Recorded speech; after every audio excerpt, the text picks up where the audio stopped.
4 साल बाद जब रूस के राष्ट्रपति व्लादिमीर पुतिन भारत की धरती पर उतरते हैं तो दृश्य सिर्फ एक औपचारिक दौरे का नहीं था साहब, बल्कि एक ऐसे रिश्ते का था जिसने दशकों की राजनीति, कूटनीति और भरोसे को अपनी नींव का हिस्सा बना लिया। जैसे ही उनका विमान पालम एयरपोर्ट पर उतरा, वो पल अचानक खास बन गया, क्योंकि प्रोटोकॉल तोड़कर खुद प्रधानमंत्री नरेंद्र मोदी उनका स्वागत करने पहुंचे थे।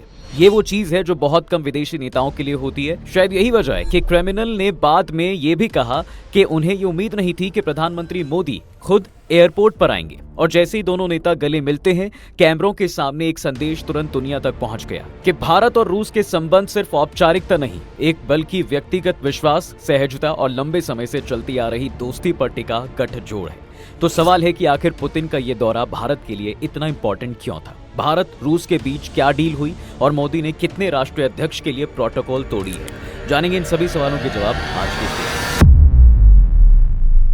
तो साहब, जब पुतिन और मोदी जी एयरपोर्ट से निकल रहे थे तो एक दिलचस्प चीज ने दुनिया का ध्यान खींचा। राष्ट्रपति पुतिन बख्तरबंद रेंज रोवर के बजाय एक सामान्य से दिखने वाली सफेद टोयोटा फॉर्च्यूनर में बैठकर प्रधानमंत्री के साथ रवाना होते हैं। इस एक दृश्य ने पश्चिमी मीडिया में खलबली मचा दी, क्योंकि ये कदम सुरक्षा प्रोटोकॉल से तो अलग था ही, साथ ही ये एक प्रतीक भी था उस भरोसे का जो शायद आज दुनिया के किसी भी दो नेताओं के बीच इतनी मजबूती से नहीं दिखता। पालम से निकलते हुए कार के अंदर दोनों के बीच बातचीत और सहजता ने ये साफ कर दिया कि ये दौरा सिर्फ औपचारिक मीटिंग्स के लिए नहीं, बल्कि रिश्ते की गर्माहट को दोबारा मजबूत करने के लिए भी है। जैसे जैसे कार प्रधानमंत्री आवास की ओर बढ़ रही थी, यही भावनात्मक जुड़ाव पूरी कहानी की शुरुआत बन रहा था।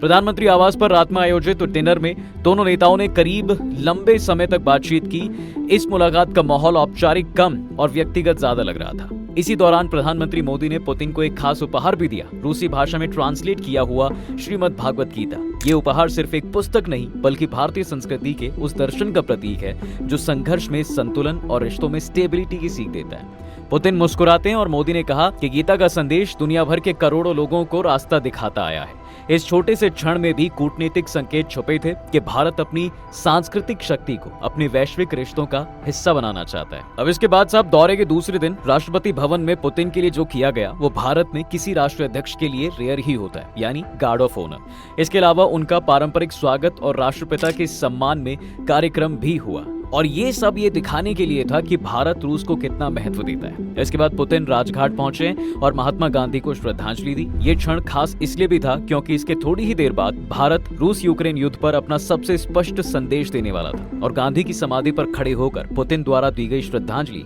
उस संदेश के ठीक पहले एक संकेत जैसी लगी। इसके बाद शुरू होती है भारत रूस शिखर वार्ता, यानी कि भारत के प्रधानमंत्री और रूस के राष्ट्रपति की बातचीत। यही वो क्षण था जब दुनिया की नजरें भारत पर टिक गई। प्रधानमंत्री मोदी ने साफ कहा, भारत निष्पक्ष नहीं है, भारत शांति के पक्ष में है। ये वो बयान था जिसने अंतर्राष्ट्रीय मंच पर भारत को शांति निर्माता की भूमिका में मजबूती से खड़ा कर दिया। मोदी का ये कहना कि युद्ध अब रुकना चाहिए न सिर्फ साहसिक था, बल्कि ये पुतिन के सामने खुलकर बोला गया एक सीधा संदेश भी था।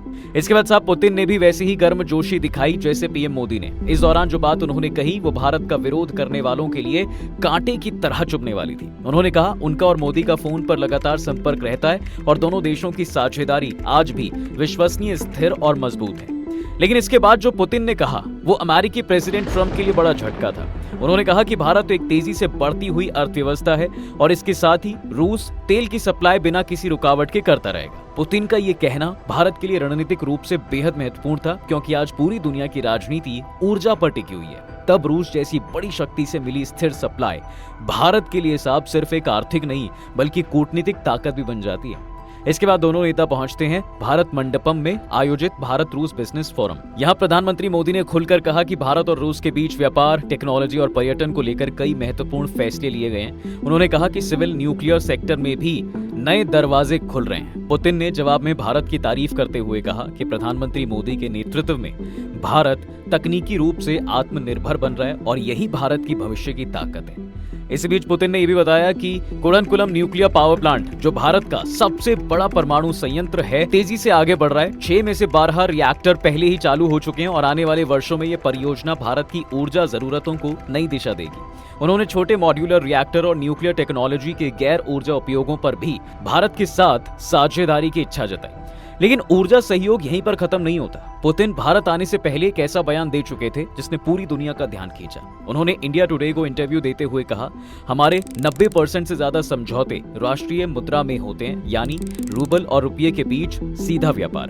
डॉलर पर निर्भरता कम है और ये वर्ल्ड अर्थव्यवस्था में भारत की बढ़ती भूमिका का साफ संकेत था। लेकिन ऊर्जा और आर्थिक सहयोग की इस बड़ी तस्वीर के बाद शाम की राजनीति कुछ और ही संकेत दे रही थी साहब। एक ऐसी गर्मजोशी जो अक्सर औपचारिक रिश्तों में नहीं दिखाई देती। दूसरी शाम राष्ट्रपति भवन में राष्ट्रपति द्रौपदी मुर्मू द्वारा आयोजित राज्य भोज में दोनों नेता फिर से साथ बैठे। ये भोज केवल कूटनीति का हिस्सा नहीं था, ये उस व्यक्तिगत रसायन का भी प्रमाण था जो दोनों नेताओं के बीच लगातार दिखती रही। कार्यक्रम समाप्त होने के बाद पुतिन सीधे एयरपोर्ट रवाना होते हैं और भारत से विदा लेते समय कहा, भारत और रूस साथ चलेंगे, साथ बढ़ेंगे। ये छोटा सा बयान लेकिन बेहद गहरा संदेश। हालांकि इस दौरे का महत्व इसलिए भी बढ़ जाता है क्योंकि पिछले 11 वर्षों में प्रधानमंत्री मोदी सिर्फ कुछ ही नेताओं को खुद एयरपोर्ट जाकर रिसीव करते हैं, जैसे कि Barack Obama, Shinzo Abe, Donald Trump, Sheikh Hasina सहित कुल कुछ नेता, और अब व्लादिमीर पुतिन। ये अपने आप में संकेत है साहब कि भारत रूस को किस लेवल की प्राथमिकता देता है। अब ये सवाल उठता है कि इस दौरे से असली लाभ क्या निकला। सबसे बड़ा ऊर्जा साझेदारी। रूस भारत को कच्चा तेल, गैस और कोयले की स्थिर सप्लाई जारी रखेगा। दूसरा, परमाणु साझेदारी। कुड़नकुलम प्रोजेक्ट भारत की आने वाली पीढ़ियों के लिए ऊर्जा सुरक्षा का आधार बनने जा रहा है। इस परियोजना के 6 में से 2 रिएक्टर पहले ही चालू हैं, जबकि बाकी 4 निर्माणाधीन हैं, जिन्हें आने वाले वर्षों में एक-एक करके शुरू किया जाएगा। ये पूरे न्यूक्लियर सेक्टर में भारत की लॉन्ग टर्म एनर्जी सिक्योरिटी का एक केंद्रीय स्तंभ माना जाता है। तीसरा, रक्षा सौदे।